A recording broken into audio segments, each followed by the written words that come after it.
Dear students, welcome to EPG Pathshala. Today in this module, we will be discussing about waste collection. The learning objectives of this module would be what is waste collection? We will also look about the various components of waste collection. To be specific, the components of waste collection begins with collection of waste from the different sources, how it is being collected by different waste collectors, then how it is carried in different vehicles, I mean the collection vehicles, and how it is transported to a transfer station or a disposal site. To begin with, what is waste collection? Why waste collection is very important? Waste management is very essential in today's scenario, and waste collection is a first step in a waste management process. Waste collection can be defined as collecting waste from the source of generation. The source can be a residential area, can be an institutional area, or it can be an commercial area, or even industries can act as a source. Now, the waste generated from different sources are collected by waste collectors. Now, the collected waste will be carried by a specific collection vehicle and disposed of to a open dumping area or a safe landfill. In between, we also have a transfer station for a temporary storage of waste collection. Now, from the term, we should not confuse waste collection means only collection of waste from different residential areas. It also involves gathering of waste plus the transfer of waste to the dump site or an intermediate transfer station. As I told you, waste collection is a first step in waste management process.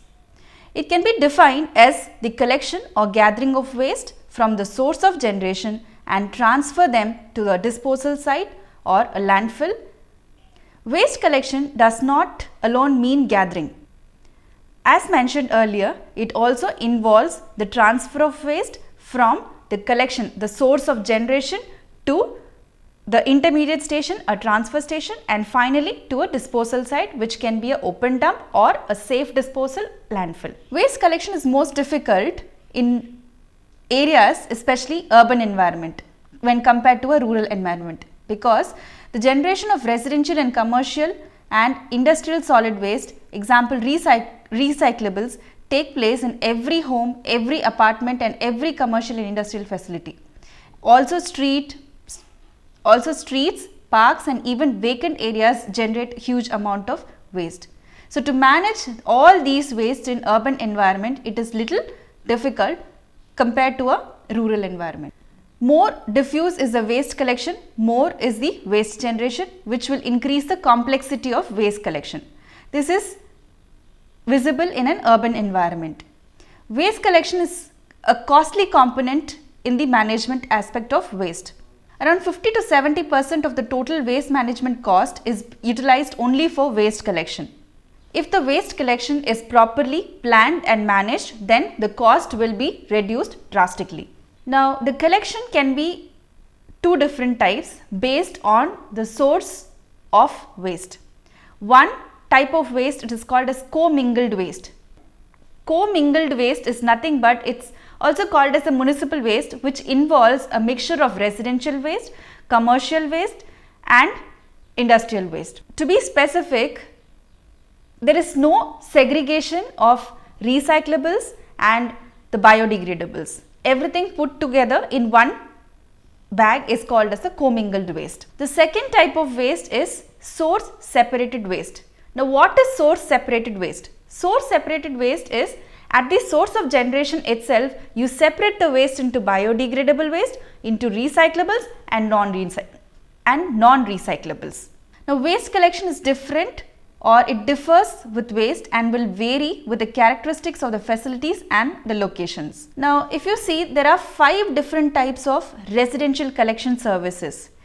Briefly, curb is nothing but the resident is responsible for placing the container that is to be emptied at the curb on a collection day and for returning the empty containers to their storage location until the next collection event. The next type, which is called as the alley type of waste collection. Alley is nothing but a narrow lane or pathway for pedestrians. It runs between the buildings, and this sort of pathway is found in older towns. Now, this alley is used as a temporary collection site where the bags with the waste are being placed for further collection. Now, the third type is set out setback services. Now, set out setback service type of collection includes the container are set out from the resident's property and set back after being emptied by the additional crews that work in conjunction with the collection crew, who is responsible for loading the collection vehicle. Next one, set out, it is similar to set out setback service, but the only difference is that the resident is responsible for returning the containers to their storage location. The last one is a backyard carry type of waste collection. The collection crew transfers the solid waste into a wheelbarrow, which is later transferred to a collection truck. The containers are placed normally in the backyard of a house. This is called as backyard carry type of waste collection.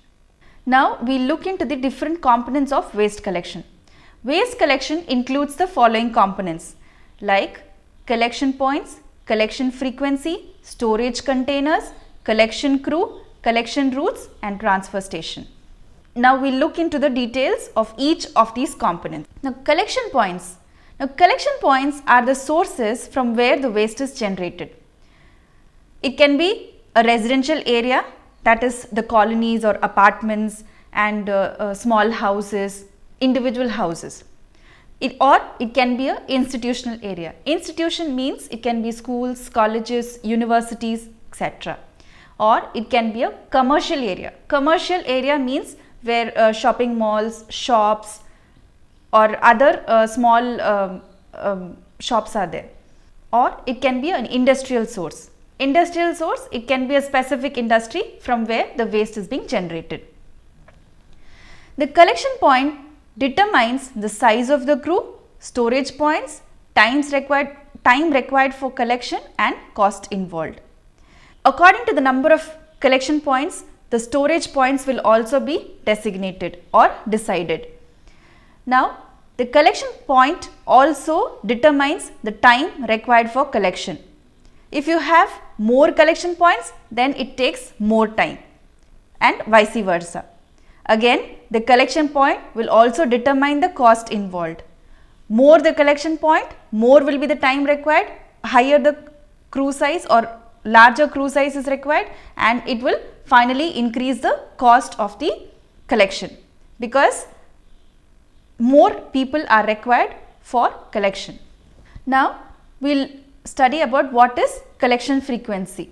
Time intervals at which you collect the waste, it is called as collection frequency.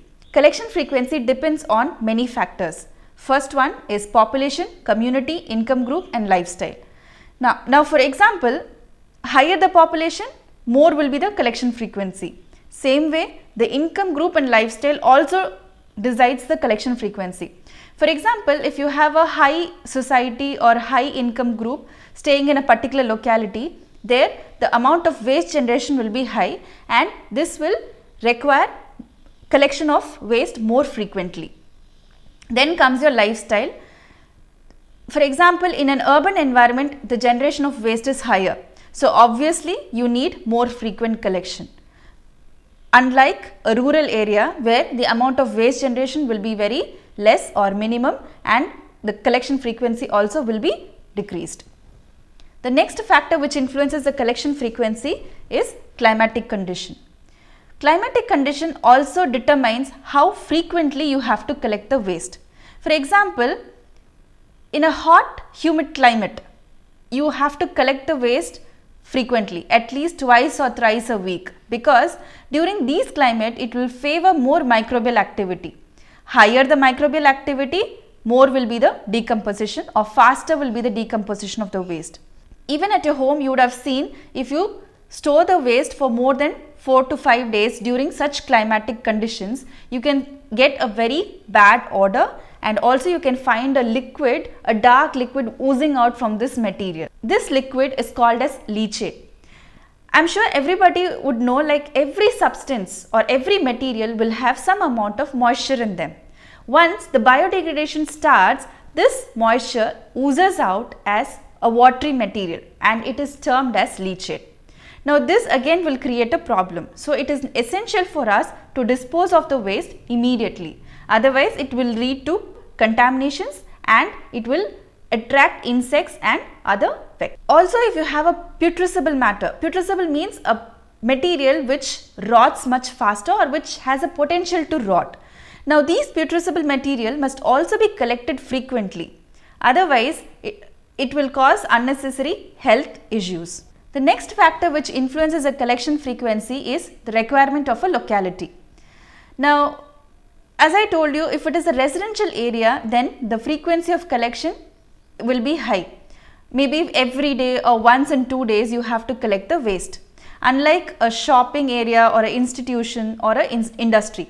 Because in a shopping area, the amount of waste that would be produced will be only paper or carton boxes. So these can be stored and collected even once in a week, unlike a residential area where a lot of biodegradable waste will be produced. The same thing is applicable for industries too, where you can store the waste for some time or a few days and then you can collect it. Urban area also generate more waste than rural areas, hence it also alters or changes the frequency accordingly. Urban area also generates more waste than rural area, hence accordingly the collection frequency gets altered. Now next factor is the requirement of a container. The collection frequency is also determined by the containers. For example, if you have an open container, then there will be a lot of problem, like the street animals or stray animals can get into it and then create a lot of mess. So it is essential always to have a closed container. So if you have an open container, then you have to collect the waste on a daily basis, which is not the case for a sealed container. Also, according to the population and quantity of waste generation, the number of containers should be increased. If you have a large population and you have very less containers, obviously the waste or the dustbins or the storage containers kept will be full in a short period of time. So this will lead to the overflow of the dustbins with waste material. Finally, cost is also one important factor which determines the collection frequency. If you don't estimate the amount of waste generation properly, or if you have irregular waste collection practices, this again will increase the overall cost of collection. Hence, cost also plays an important role in determining the collection frequency. Now, next important component is a storage container. This is very essential. You have to choose the storage container in a proper way and it has a specific characteristics. Now, if you choose a container properly, it will save your collection energy, it will also increase your speed of collection and it will reduce your crew size. Now, what are the characteristics you will look into a storage container? The storage container should be durable or strong, it should be made up of an inert material, it should be cheap or economical, and it should be corrosion resistant, and it should be a sealed. Sealed means it should have a lid so that it will not allow the entry of water and other insects and animals into the storage container. Also, the container should not have sharp edges because the sharp edges will lead to cut in the fingers of person who are handling the waste. The container should have a capacity to hold a weight of around 20 kg and not more than that. This will facilitate easy emptying of the waste. Also, you should avoid usage of wooden containers, example like containers made of bamboo, rattan and wooden baskets, because they will readily absorb and retain moisture, and the surfaces are generally rough, irregular and they are very difficult to clean. In residential areas where refuse is collected manually, refuse or waste is collected manually, then you should have a standardized metal or plastic containers. When a mechanized collection system, mechanized means you don't need a person to collect the waste from the storage container and transfer it into the tricycles or other trucks. This is automated, where the containers can directly be fitted into a truck and then overturned so that the waste gets emptied into the compacted trucks. Next component of the waste collection is collection crew. Collection crew means the persons involved in collecting the waste from house to house and transferring it into trucks and taking it to the transfer station or disposal site. Even the supervisor or the manager of a particular crew is also involved in a collection crew. Now, collection crew or the size of collection crew for a specific community depends on certain factors. First, it is the amount of waste generated in a locality, or it also depends upon the rate of waste generation. Second, it depends on the frequency of waste collection. More the frequency, you need a larger crew. Then, collection methods, whether you are doing a door-to-door collection or the waste is being dumped into a common place and from where it is collected. For example, in recent times, if you see, there is door-to-door collection.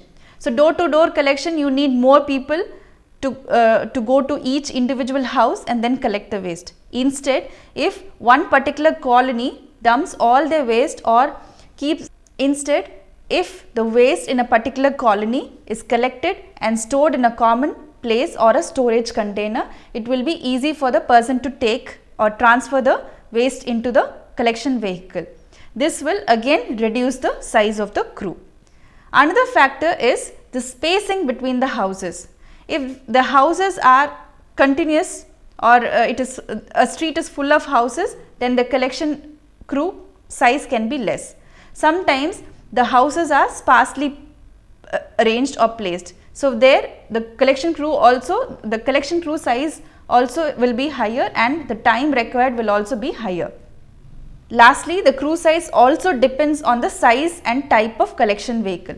If you have a smaller collection vehicle, then you have to repeat the collection. For example, in a residential area, if the collection vehicle is very small and half of the houses are collected, the person has to go dispose of the waste or transfer it into a collection vehicle, then he has to come back again and then do it. Or the person have to work in 2 shifts, or 2 or 3 persons are required to collect the waste. So, this again will increase the crew size. Then, route characteristics.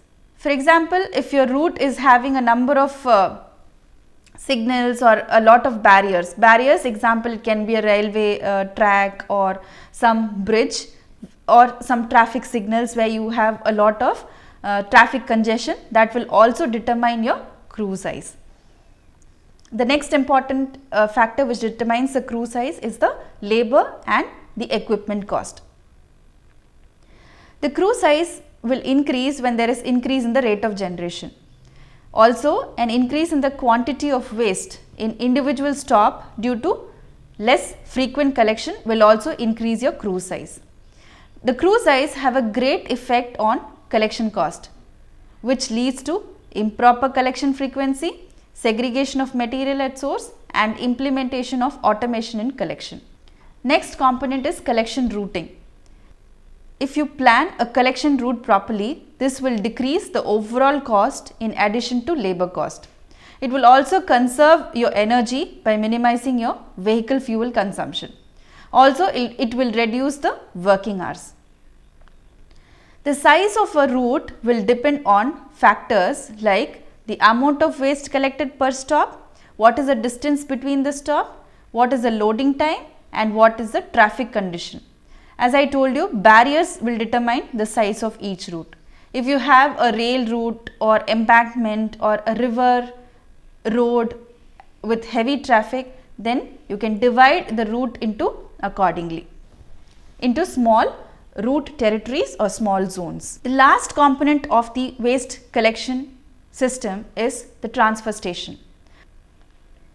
Transfer station is a centralized facility or an intermediate station where the waste that is collected from different sources, residential, industrial, institutional, or other sources are brought into one common place. Now, this place can also act as a processing site. It is a temporary storage site from where the waste from small tricycles, they bring their waste, they empty it there, and the waste is being transferred to a compacted truck, and then it is taken to the disposal. So, transfer station is a centralized facility or an intermediate station where the waste from collection vehicles are unloaded and reloaded back into larger vehicles for transport to a disposal or processing site. As I told you earlier, they act as a temporary storage and a processing station. Waste processing such as shredding, compaction, that is size reduction, volume reduction, sometimes incineration, composting, all these waste processing methods are followed in a transfer station. So, finally, if you see, if all these processing is done, the waste, the quantum of waste which is carried to the disposal site will be very, very less. The transfer station also facilitate the transfer of waste from smaller vehicle to bigger vehicle. It involves additional capital cost of building transfer station. It also involves extra labor and energy for transferring waste from collection truck to transfer station. Now, the problems of transfer station would be it attracts flies and other insect vectors. It also leads to odor problem and traffic and noise due to movement of small and large collection vehicles will also create a disturbance among the community who are living near the transfer station. To conclude this session, today in this session we have seen what is waste collection. As I told you earlier, waste collection is a first step in waste management and it is the most essential step. Now, we have defined what is waste collection. Waste collection, as I told you, it is not only the collection of waste, it also involves the transport or transferring of waste from the source of generation to an intermediate station, a transfer station, and finally to a disposal site. We have seen the different components of waste collection system, and we have also discussed each of these components in detail.